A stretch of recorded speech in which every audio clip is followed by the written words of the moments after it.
안녕하십니까? 오늘은 8.5.1항에 대해서 생산이라는 얘기를 해보도록 하겠습니다. 8.5.1항은 생산에서 주로 나타나는 겁니다. 심사원들은 주로 현장 심사를 해야 되거든요. 문서 심사를 한 다음에 그 다음에 현장 가서 심사를 해야 되는 거예요. 즉 다시 말하면 문서하고 현장하고 일치하는가를 보도록 하는 건데요. 생산에서 제공하는 것들은 계획하고 실행하고 있는 것에 대해서 하고 있는지 안 하고 있는지를 확인해 봐야 되겠어요. 대부분 기업에 가보면 심사를 위한 문서를 만들어 놓은 경우가 많아요. 현장 가면은 여러분들 무엇을 봐야 될까요? 첫 번째, 설비 점검표를 봐야 되겠고, 그 다음에 공정도를 봐야 되겠고, 그 공정도에 따라서 공정 일지를 봐야 되겠습니다. 그러면 일지를 작성한 사람이 누구죠? 자격이 있는 건가요? 이와 같은 내용을 충분히 검토할 필요성이 있는 겁니다. 그런데 심사관들은 대부분 다 문서에 의해서만 심사를 하는 경우가 있는데요. 여기 나와 있는 것처럼 모니터는 측정 장비에 따라서 작성자가, 검사자가 제일 중요한 게 자격이세요. 자격이 없는 자가 설비를 사용하고 그로 인해서 문서를 기록하고 이것은 매우 잘못된 겁니다. 그리고 위험한 거예요. 문서라는 것은 뭘 말하는 거죠? 제품이 이상이 발생되었을 때 증명하는 한 가지 도구예요. 근데 증명하는 문서를 작성한 사람이 자격이 없다라고 판단된다면 매우 위험한 겁니다. 그러면 꼭 국가 공인 자격이 있어야겠느냐? 이건 아니에요. 어느 회사에 따라서 사규를 보면 사규에 따라서 진행하도록 되어 있는 것도 있어요. 물론 자격은 공인이 있어요. 그 다음 민간 자격이 있어요. 그 다음에 뭐가 있죠? 기업에서 운영되어 있는 시스템에 따른 자격이 있는 거예요. 한 가지 예를 들어 이런 거죠. 검사원 부서에서 최소 몇 년 이상 했던 사람에 한해서는 내부에서 검사원을 임명한다. 뭐 이런 거예요. 그 두 번째 보면 이런 거예요. 설비 기존도가 정밀도 이런 부분을 충분히 누가 자격 있는 사람이 알았으면 좋겠는데 그 부분을 못하고 있는 부분이 많죠. 저 같은 경우는 심사 경험이 많은데요. 가보면 그런 것 같아요. 설비를 사용한 사람은 A라는 사람이 있는데 B라는 사람이 설비 점검을 하고 있어요. 어떻게 생각하세요? 자동차 운전은 내가 하고 있는데 아침마다 누군가가 시동을 걸어주고 차를 닦아준다면 내가 차에 대해서 알 수 있을까요? 일종의 그런 것 같아요. 여러분들도 나름대로 이와 같은 내용을 충분히 검토해 볼 필요성이 있다고 생각하는 거고요. 두 번째는 설비가 있으면 이 설비를 언제 누가 점검했느냐라고 말씀드렸어요. 그죠? 그러면 그 언제 누가 언제 작성했느냐가 어디서 나온 거죠? 네, 회사 문서에서 나오는 거예요. 우리는 말하면 회사 절차서인 거죠. 그 절차서에 분명히 나와 있거든요. 세 번째 이런 거죠. 설비를 보관하고 있는 장소에서 설비를 가져와서 사용한다라고 가정했을 때 그러면 첫 번째 설비를 사용하겠습니다라고 요청을 해야 되는 거고 두 번째는 가져올 때는 기록을 해야 되고 기록자는 분명히 설비가 이상 유무를 확인한 상태에서 불출해 줘야 되겠죠. 이와 같은 내용이 하나하나가 설문서에 또는 불출 일지에 또는 고객분만 내용이 포함되어 있어요.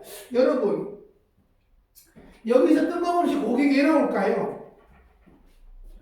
고객은 내부 고객이 있고 외부 고객이 있어요. 그러면 내부 고객은 누구예요? 네, 우리들이에요. 외부 고객은 우리 회사의 관계되어 있는 사람들 또는 우리 회사의 밖에 있는 벤더 회사 이런 부분들이 일종의 외부 고객이 되겠죠. 자, 다음 사항을 보겠습니다.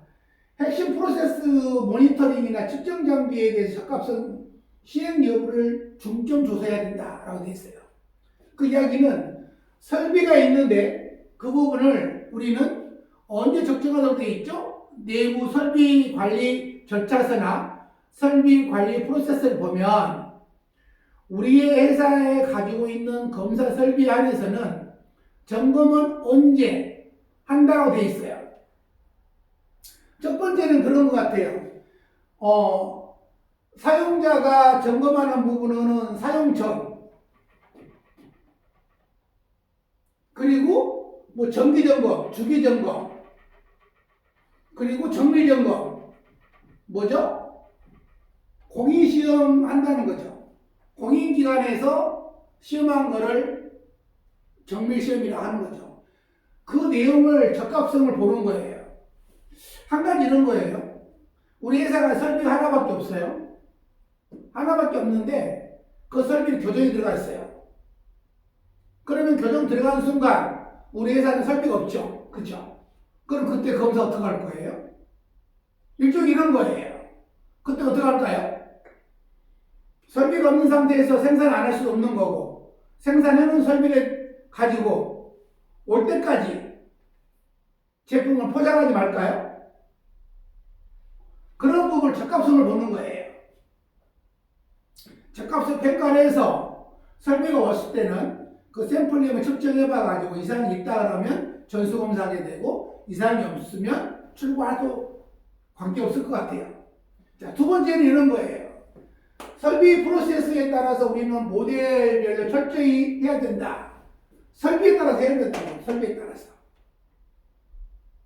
심사를 가보면 설비에 대한 것들을 매우 불성실하게 관리하는 경우가 많아요.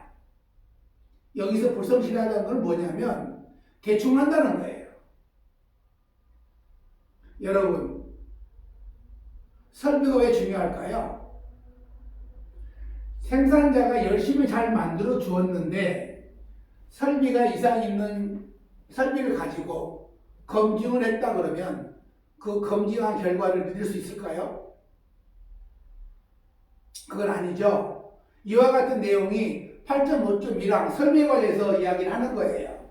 또 다른 걸 보면 아마 이런 거예요. 생산 프로세스에서 우리는 주로 봐야 될 문서가 뭐일까? 이런 거예요. 아까 얘기대로 공정일보, 공정도, 그 다음 하나 더 있으면 뭐가 있어요? 작업표준서가 있습니다. 작업표준서에 의해서 작업을 하고 있는지 없는지를 확인할 필요성이 있는데 꼭 그렇지 않아도 돼요. 근데 문제는 작업표준서가 관리가 되고 있는지를 봐야 되겠어요. 관리가 되고 있지 않다는 것은 뭐예요?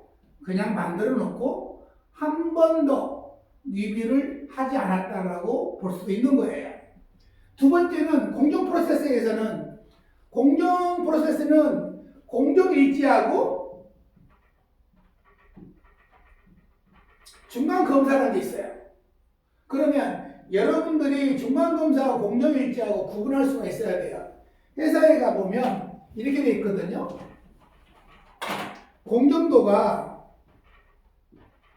QC 공정도가 있고 제조 공정도가 있어요. 이렇게 나눠져 있거든요. QC 공정도는 뭐죠? 검사에 관한 거. 제조 공정도는 뭐죠? 작업 순서를 말하는 거예요. 이와 같은 내용이 하나하나 기록되어 있는 게 제조 공정도입니다.